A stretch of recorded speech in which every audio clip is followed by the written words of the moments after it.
오늘 1362차를 맞이했습니다. 화해치유재단 해산과 관련한 여성가족부의 입장이 발표되었습니다. 1992년 1월 8일 첫 번째 수요 시위를 할 때는 피해자들이 한 분도 없이 시작을 했어요. 그러나 2차, 3차 할머니들이 그 누구보다도 중심이 되어 왔고 몸져 누우시기 전까지 아무리 추워도 아무리 더워도 이 자리를 떠나지 않으셨던 분들, 우리들이 일상생활 속에서 역사를 잊고 인권을 잊고 할머니들의 삶에 대해서 망각하고 있을 때에도 할머니들은 이 자리에 어김없이 앉으셨고 그리고 외쳤죠. 우리들에게 명예와 인권을 회복시키라. 일본 정부는 사죄하라, 배상하라. 그리고 2015년 12월 28일 한일 합의가 발표되었을 때 피해자들은 무너지는 가슴을 안고 하지만 포기하지 않고 그때부터 또 거리에 섰습니다. 2015년 12월 28일 얼마나 추웠게요. 얼마나 몸이 떨렸게요. 그래도 할머니들은 온몸에 담요를 뒤집어 쓰고 그리고 거리에 앉으셔서 외쳤습니다. 그것이 오늘 이제서야 제자리로 돌려가는 첫 시작이 이루어졌습니다.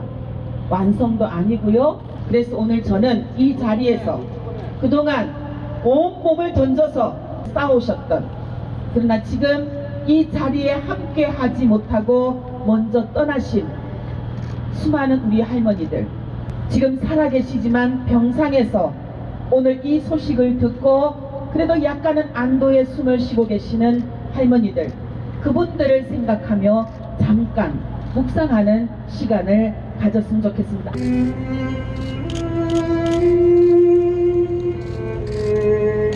김복동 할머니 병상에 다녀왔습니다.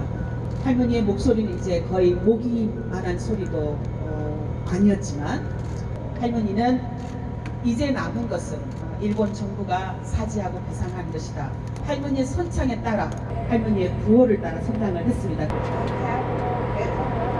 배상하라, 배상하라, 배상하라, 배상하라, 배상하라, 배상하라. 화해치유재단 해산 발표를 듣고 드는 생각은 시간이 너무 오래 걸려 안타깝다는 것이다. 이것은 김복동 할머니 말씀입니다. 대통령을 믿었던 것을 후회한 적도 있다. 하지만 지금이라도 이 할매의 소원을 들어서 화해치유재단 해산한다고 하니 다행이다. 그런데 와르르 화해치유재단이 무너져야 안심하지 내일 모레 계속 미룰까봐 걱정이다. 이제 남은 것은 일본 정부가 사죄하고 배상하는 것 뿐이다. 이게 김복동 할머니가 오늘 병상에서 화해치유재단 해산 입장을 듣고 제게 들려주신 말씀입니다. 여성가족부는 제1362차 수요시가 열리는 오늘 일본군 성노예제 피해자들과 많은 시민들의 반대에도 불구하고 2015 한일합의를 근거로 설립되었던 화해치유재단 해산 입장을 밝혔다. 일본군 성노예제 문제 해결을 위한 정의기억연대는 여성가족부의 이번 화해치유재단 해산 발표에 대해 환영하며 일본 정부는 이번 조치로 무효화된 2015 한일합의 이행 불응하지 말고 겸허한 자세로 피해자들과 유엔인권기구가 공고한 대로 국제인권 원칙에 부합하도록 일본군 성노예제 문제의 정의로운 해결을 통해 피해자들의 인권과 명예회복에 나설 것을 촉구한다. 2015 한일합의는 이미 2017년 진행되었던 검토에 따라 그 부당함이 드러나 한국 정부는 지난 1월 9일 강경화 외교부 장관의 발표로 피해자 중심주의적 접근 원칙에 따라 문제 해결을 위해 노력할 것을 밝히고 화해치유재단 해산과 일본 정부의 위로금 10억엔에 대한 후속 조치 이행을 약속했었다.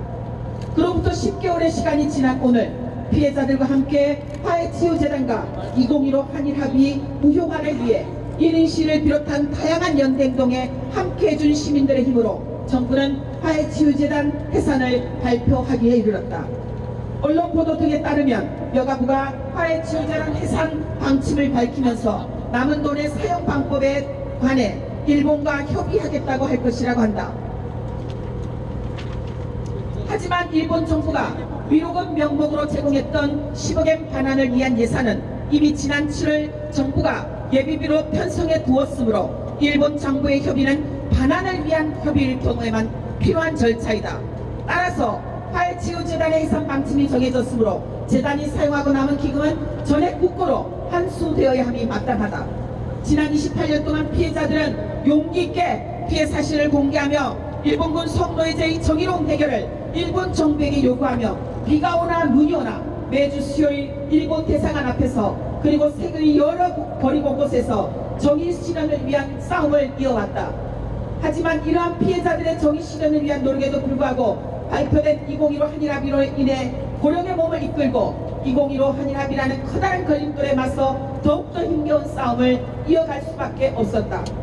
특히 2015 한일합의 발표 이후 일본 정부는 자신들의 전쟁 범죄를 반성하기는커녕 일본군 성노예 제도는 왜곡, 날조된 역사라는 거짓 선동을 이어가며 아베 총리를 비롯한 정부 고위 관료들은 망언의 강도를 높여가며 일본군 성노예 피해자들의 존재를 부정하고 이들의 인권과 명예를 지속적으로 해산해왔다. 오늘 한국 정부의 화해치유재단 해산 발표는 곧 2015 한일합의의 무효 선언이다. 이제 일본 정부는 2015 한일합의로 일본군 성노예제 문제는 최종적 불가역적으로 해결되었다는 억지 주장을 즉각 중단하고 성노예 범죄로 인해 수를 헤아릴 수 없는 아시아 태평양 지역의 여성들에게 고통을 안겨줬던 범죄의 진상을 규명하고 이를 인정해야 한다. 또한 제2차 세계대전 종전 후 73년간 고통의 세월을 보내고 있는 피해자들에 대한 공식 사죄와 법적 배상을 통해 피해자들의 명예와 인권을 회복시키고 일본군 성노예제 문제에 대한 올바른 역사 교육과 추모관, 사료관 건립을 통한 전쟁 범죄의 재발을 막는데 모든 노력을 다하여 지금도 무력 분쟁 지역 곳곳에서 발생하고 있는 전시성 폭력 범죄 종식에 그 역할을 다해야 할 것이다. 2018년 11월 21일 일본군 성노예제 문제 해결을 위한 정의기억연대 2015 한일합의는 무효다! 화해치유재단은 해산되었다! 일본 정부는 사죄하라! 일본 정부는 배상하라! 네, 고맙습니다.